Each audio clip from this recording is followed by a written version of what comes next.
Hey guys, welcome back on the channel. So this is an example video to show you how high I've been yield farming Cookie for the past couple of days.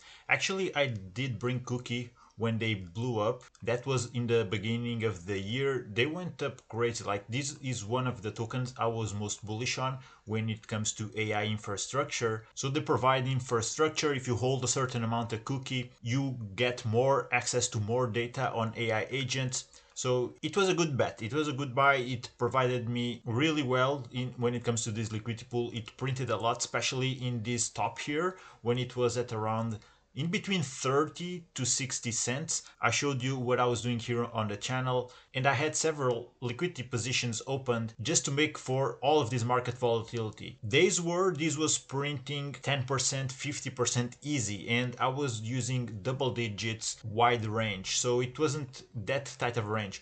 Now, I've been holding this all the way in the bottom. The downside of it is that there was a low volume, and when there's low volume in whatever liquidity pool, you'll see that the chart is pretty much dead. It's bad in the way that it has lower volume, it generates you lower fees, but it's good in the way that you don't have to mess up with ranges. You set it and forget it basically. Although in my case, I came up here every other day at least to see how the charts were doing, but there was not a lot of action. Although it's like the saying goes, slow and steady wins the race. So in the meanwhile, before we experienced this most recent pump here in the market, there was not a lot going on, even when it comes to fees being generated. Now the volume is picking up, and even not being the most ideal volume, I set up a new range with a smaller position, and I was able to do that just with the fees being generated. So I took a small percentage of the fees, I opened a new position, and this goes to show for all the people that ask, can I yield farm with a smaller bag? Of course, there's no limit to it. You can start with $1, $10. This position I had opened were just $10. And regardless of the amount of money you put in, yes, it will determine which percentage of the pool you will own and how much you will get, because the fees that you get are in proportion to the share of the pool that you own. If the pool gets you 10% yield in 3 days, you'll still get 10% of your deposit in 3 days. And that's actually what happened. So we had this recent pump, it went to $35. Now it's correcting, and for the most part of these last 3 days, so I opened this position back in the 23rd of May, it is around 15% range,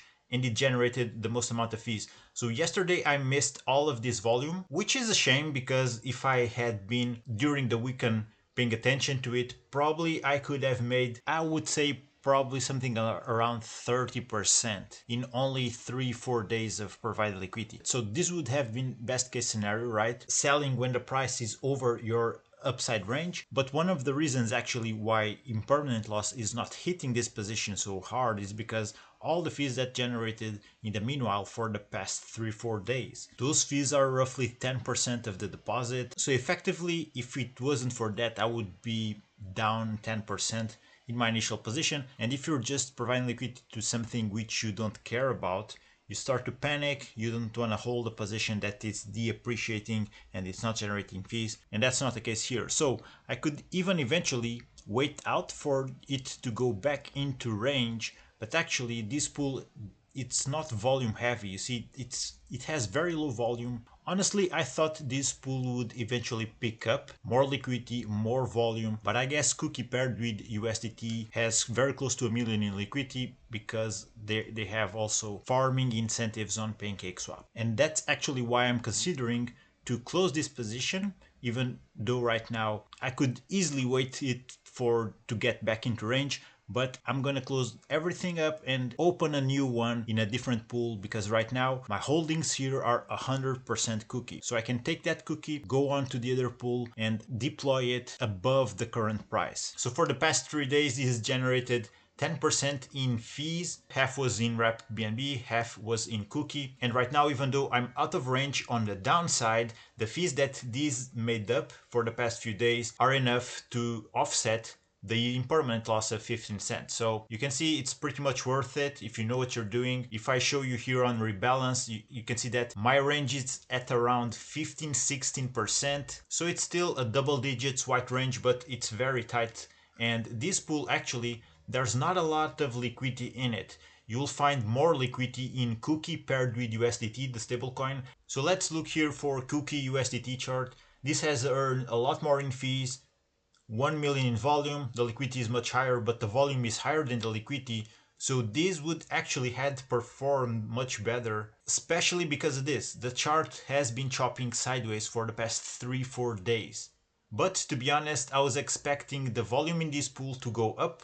That was not the case. The volume is lower than the liquidity. It's not printing as it should. So I'm about to rebalance this liquidity because yes, 10% in 3 days, it's all good, but I can do more and I know it will perform better. So I'm actually taking that liquidity out, redeploying in this pool because I know there's a lot more volume right now. The thing is, I will have to set a new range, and because there's more volume overall, I can play with a wider range. So I don't have to have such a tighter range because the volume makes up for it. You see, these are the things you want to consider. If you have a small bag and you want to make it work, you have to tighten up your ranges. But at the same time, you need to have some volume in order for it to be worth it. So in this pool, I was playing with around 15% range. In this one, with the same type of range, I would have generated much more fees, and I could even widen it up a little bit more. I would say 20%, maybe 25%, and still be able to earn the same 10% on my initial on the past 3 days. So right now, this is a tricky spot because this is the make it or break it point for Cookie. So right now, if we lose this floor, we'll go back into this range right here around 15, 20 something. So yeah, looking at the chart here for the past months, we see that this floor traditionally doesn't hold long. So likely it will go back down into 20 cents range, worst case scenario 15 cents range, but it also depends on how the overall market is doing. Right now there's people taking profits because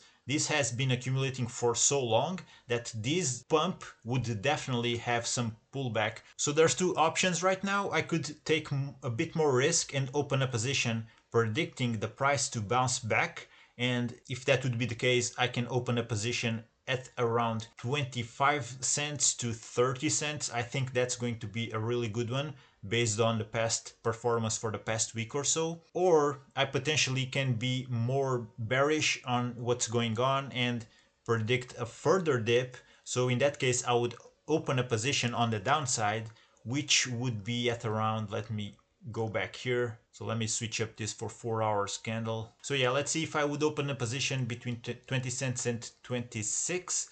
That would be overall a 30% range, but it's on the downside. So there would not be much risk to it because worst case scenario, I would open it, right? So it would be something like this. If the chart keeps going down, I mean, at some point I would have to close the position unless I'm bullish on it for the long run. But potentially what could happen is that the position would go down, right? And bounce back up. If that's the case, this is not going to be that risky of a position because remember, when you're setting ranges, you're essentially setting up buying and selling orders. In this case, if it hits our downside range, you're selling all of your USDT for Cookie. If it hits your upside range, you're selling all your Cookie for USDT. So this wouldn't be all that much risky because of that if the price bounces back up. If it keeps going down, which I don't believe it will keep just going down and straight up dumping, because if you look at the market, Bitcoin even is at an all-time high or very close to. So these are people taking profits, but overall, I don't think the market is bearish enough for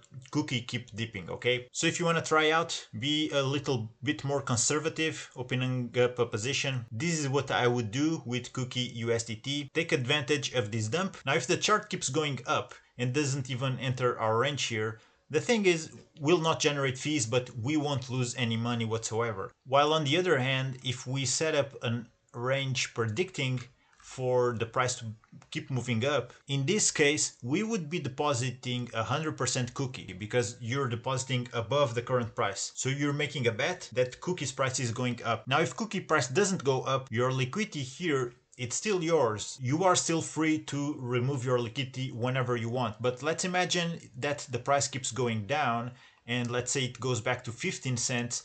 you'll see impermanent loss hitting really hard, because not only you'll be not generating any fees whatsoever, but also the bag of cookie that you bought and set up in this range is losing value by the day. So that would be much more risky. But of course, it's always going to be a gamble. You gotta read the charts, read the markets. Definitely cookie could potentially be chopping sideways for the next couple days at least, or even just test again these 35 cents mark straight up. And if Bitcoin keeps going up, that can definitely happen. And if that's the case, I mean, you're gonna make a quick profit. These are potential scenarios. What you could do with this: 10% in 3 days, doesn't really matter how much you deposit, you can still make it work with providing liquidity. So potentially I would have experienced much higher gains in fees in USDT pool, cookie paired with USDT, and that's why I'm moving this position there. I'll remove all of this liquidity here. It's in the shape of cookie, so I'll go there, I'll deposit a little bit over the current price range, probably. That's what I'm gonna do. So that's going to be something around 15-16% range. So yeah, I'm gonna be happy with that. I'm gonna be happy either way if cookie price reaches 30 cents tomorrow, in the next couple days. If that's the case, it would definitely play out really well. So yeah guys, that's about it for what I wanted to share with you on this video. Hope you took value from it. If you have any questions, hit me up in the comments. I'm going to wrap this one up guys. Thank you for watching. Take care, keep exploring crypto, and I'll see you on the next one.